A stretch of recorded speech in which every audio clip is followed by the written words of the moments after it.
ಮುಳುಗಲ್ಲಿ ರಾಜ್ಯದ ಪ್ರತಿಷ್ಠಿತ ವಿಶ್ವವಿದ್ಯಾಲಯ ಸಿಲುಕೊಂಡಿದೆ. ಹಣಕಾಸು ಸಂಕಷ್ಟದಿಂದ ಜಪ್ತಿಯಾಗುತ್ತಾ ಹಾಗಾದ್ರೆ ಮಂಗಳೂರು ವಿವಿ? 40 ಲಕ್ಷ ತೆರಿಗೆ ಬಾಕಿ ಉಳಿಸಿಕೊಂಡಿದೆ ವಿವಿ ಆಡಳಿತ ಮಂಡಳಿ. 3 ವರ್ಷಗಳಿಂದ ಗ್ರಾಮ ಪಂಚಾಯತ್ಗೆ ತೆರಿಗೆಯನ್ನ ಪಾವತಿ ಮಾಡಿಲ್ಲ. ಹಾಗಾದ್ರೆ ಜಪ್ತಿ ಆಗತ್ತೆ.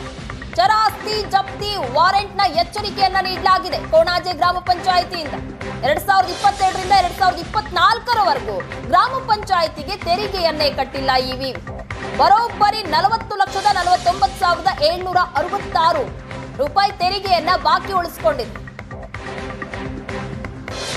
ಕೋಟ್ಯಾಂತರ ರೂಪಾಯಿ ಆದಾಯ ಇದ್ರೂ ಸಹ ತೆರಿಗೆ ಬಾಕಿ ಉಳಿಸಿಕೊಂಡಿದೆ. ಕೊಣಾಜೆಯಲ್ಲಿ 400 ಎಕರೆ ಜಾಗವನ್ನ ಹೊಂದಿದೆ ಈ ವಿವಿ. ಕಾಲೇಜು ಕಟ್ಟಡಗಳ ಜೊತೆಗೆ ಕಮರ್ಷಿಯಲ್ ಕಾಂಪ್ಲೆಕ್ಸ್ ಸಹ ಇದೆ. ವಸತಿ ಗೃಹಗಳನ್ನ ಹೊಂದಿದೆ ಈ ಮಂಗಳೂರು ವಿವಿ.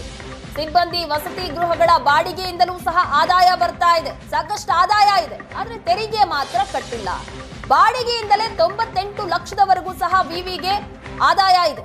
ಸರ್ಕಾರದ ಅನುದಾನ ಬಾರದೆ ವಿವಿಗೆ ಭಾರಿ ಆರ್ಥಿಕ ಸಂಕಷ್ಟ ಆಗಿದೆ. 3 ವರ್ಷಗಳಿಂದ ಲಕ್ಷ ತೆರಿಗೆ ಬಾಕಿ ಉಳಿಸಿಕೊಂಡಿದೆ.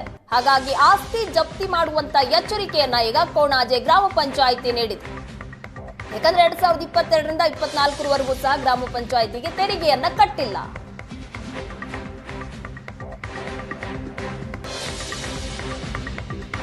ಮೂರು ವರ್ಷಗಳಿಂದ ತೆರಿಗೆಯನ್ನ ಮಂಗಳೂರು ವಿವಿ ಕಟ್ಟಿಲ್ಲ. ಕೊಣಾಜೆ ಗ್ರಾಮದಲ್ಲಿ 400 ಎಕರೆ ಜಾಗವನ್ನ ಹೊಂದಿದೆ ಮಂಗಳೂರು ವಿವಿ.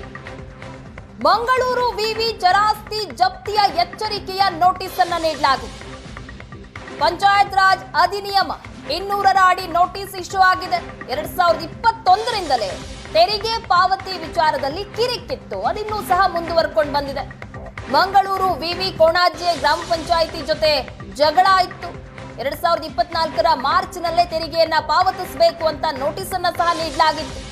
ಆದ್ರೆ ನೋಟಿಸ್ಗೆ ಕ್ಯಾರೆ ಅಂತ ಇಲ್ಲ ಮಂಗಳೂರು ವಿವಿ ಆಡಳಿತ ಮಂಡಳಿ.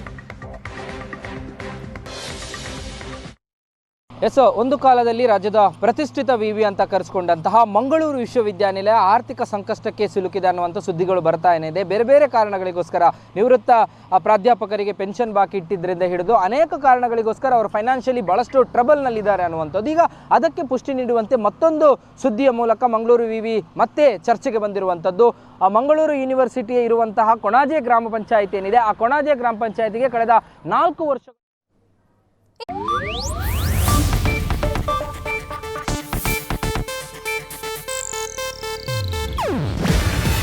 ಇದು ಏಷ್ಯಾನೆಟ್ ನ್ಯೂಸ್ ನೆಟ್ವರ್ಕ್ ಪ್ರಸ್ತುತಿ. ನೀವು ನೋಡ್ತಿದ್ದೀರಾ ಏಷ್ಯಾನೆಟ್ ಸುವರ್ಣ ನ್ಯೂಸ್.